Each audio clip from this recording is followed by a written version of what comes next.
খোঁজাখুঁজির পর নবদ্বীপটা পুরো পাক খেলাম। পাক খেতে খেতে এখন দিদির বাড়ি খোঁজার উদ্দেশ্যে কিন্তু নবদ্বীপের বেশ কিছু জায়গা অবশ্যই ভালো। এই যে দাদা এসেছে, দাদার সাথে একটু কথা বলছি আমরা। সেটাই তো ফাইনাল অনেক ঘোরাঘুরির পর নবদ্বীপ থেকে ঘুরে আমরা এখন আপাতত সাধন সাথীদার বাড়ি খুঁজে পেলাম। সেই যে বাড়ি বা এই যে গাড়িটা দেখে আমরা চিনতে পারলাম, এই যে গাড়িটা সাধন সাথী, এই যে গাড়িটা দাঁড়িয়ে ছিল বা এই গাড়িটা দেখে আমরা চিনতে পারলাম এই যে ওনার বাড়ি। এবার ওনার বাড়ির ভেতরে যাবো, বাড়ির কি মডেল আছে।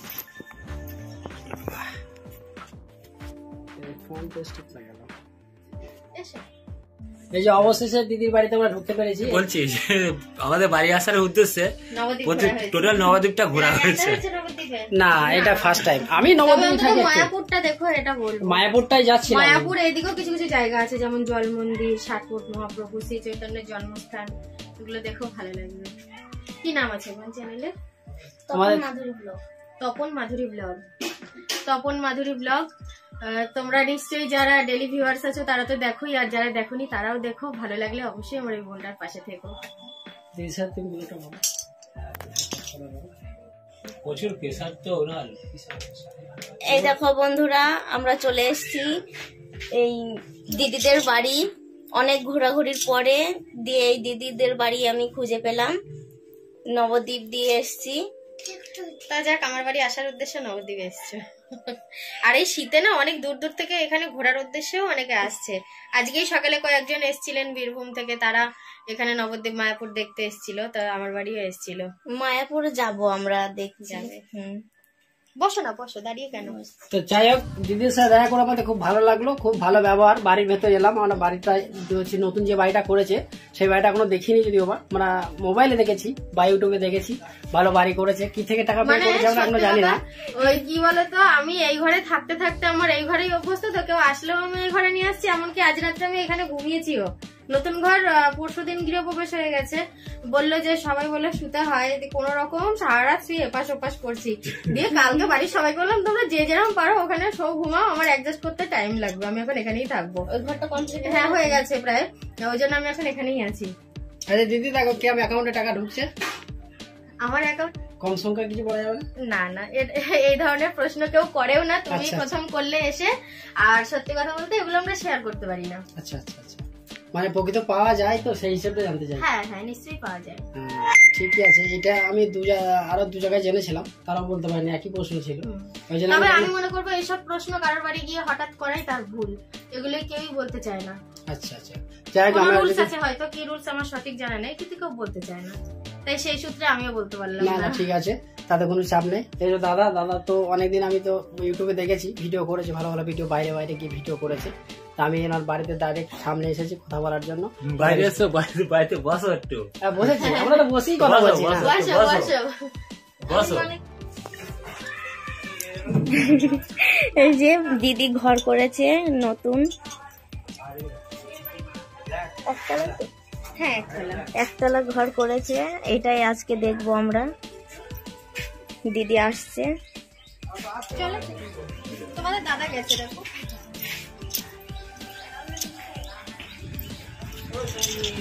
ওই তো দাদা দাঁড়িয়ে আছে। তো ফাইনালি সাধনদার ঘরের ভেতরে আমরা ঢুকছি। 3D মার্বেল দিয়ে কাজ করেছে ঘরটায়, পুরোটাই আমাদের ঘরটা খুলে খুলে দেখাচ্ছে। প্রত্যেকটা বেডরুম আমরা যাবো, সুন্দর করে কেমন সাজিয়েছে দেখবো একটু। দেখুন 3D মার্বেল দিয়ে কাজ করেছে ঘরগুলো,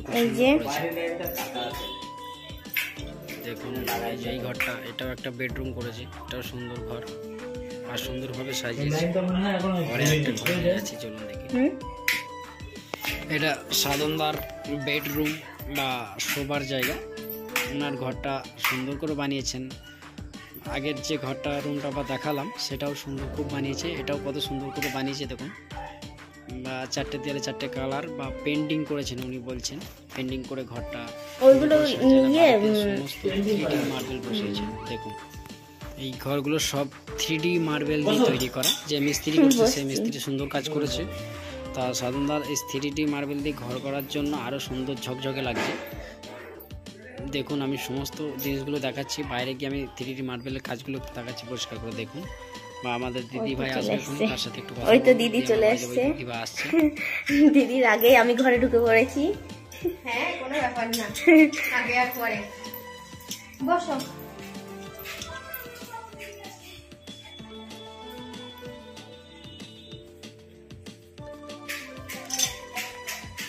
আচ্ছা দিদি, আপনার ছেলে কটা, ছেলে পেলে কটা?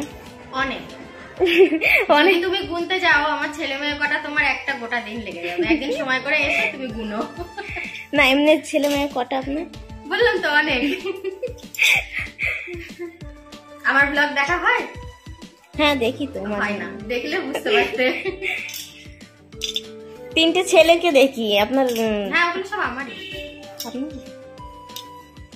ওটাই বলছি আমি, মাঝে মধ্যে আপনার ব্লগ চ্যানেল দেখি। এই সোফাটা নেওয়া হয়েছে নাকি? হ্যাঁ এই যে নতুন ঘরের সাথে। দাদা ভাই কোথায় গেলেন? ওই ঘরে বসে আছে। আচ্ছা আচ্ছা, ওই ঘরে আছে। বলছি আরো অনেকেই আসে তো আপনাদের বাড়ি? অনেকে আসে। আমরা আবার ভাবছিলাম যে কোথাও চলে গেছে নাকি, তার ঠিক নেই, গিয়ে পাবো কিনা। অনেক সময় হয়তো একটু বাইরে টাইরে বেরোই, আর এই ঘর করার পর একটু বাইরে বেশি বেরোনো হচ্ছে, এটা ওটা দরকার পড়ছে কেনাকাটার জন্য। তো এই কদিন তো একদমই বিকেলের দিকে বাড়িতে ছিলামই না। এখন আছি। আজকে বিকেলে হয়তো একটু কোথাও বেরোতে পারি, মানে কখন যে থাকি কখন থাকি না কোনো ঠিক নেই। আর ওই লোকগুলো কোনো অনুষ্ঠান আছে বাড়িতে নাকি? ওগুলো লোকগুলো নয়, ওগুলো সব আমরা আমার ফ্যামিলি মেম্বার। ও তাই বলছি আমি, অনুষ্ঠান আছে নাকি?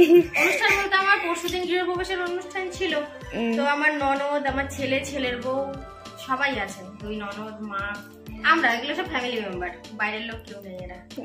ওইটা আপনার শ্বশুর? না ওটা আমার বাবা।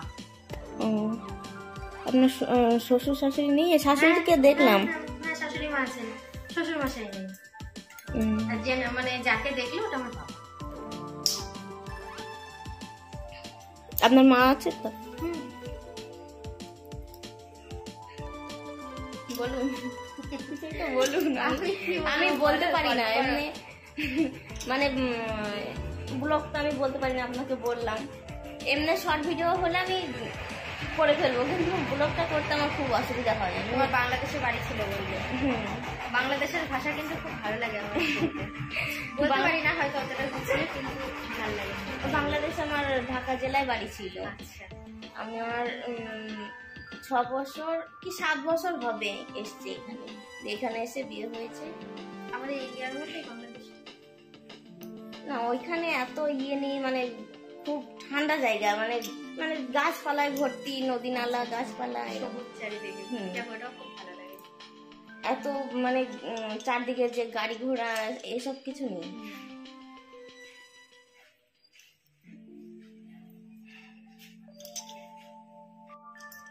আজকে সকালবেলা মানে রান্না বান্না ছেড়ে দিয়ে চলে এসেছি, এখন কিছু খাইনি। বাড়িতে আর কে কে আছে? শ্বশুর শাশুড়ি আছে, যা ভাসুর, আর আমার ছেলে আর আমরা। যা ভাসুর আছেন, দেখবে একটা ফ্যামিলিতে সবাই থাকলে খুব ভালো লাগে। হ্যাঁ, তাও রান্না বান্না করে দিয়ে এলাম, খাওয়ার টাইম পাইনি, এখনো খাইনি কিছু। থাকো এখানে, খাওয়া দাওয়া করে যাবে। এই তো এখন গিয়ে খাবো, খেয়ে দিয়ে মায়াপুর ঢুকবো। মায়াপুরে তো কখন আসিনি, দেখে যাবো, ভালো জায়গা দেখি।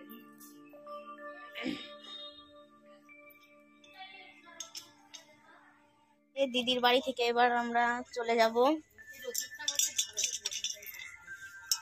দেখি আমাদের দাদা ভাইকে ডাকি, ও এখানে ঢুকে বসে আছে। কই এসো এসো, বাড়ি চলে যাবো তো।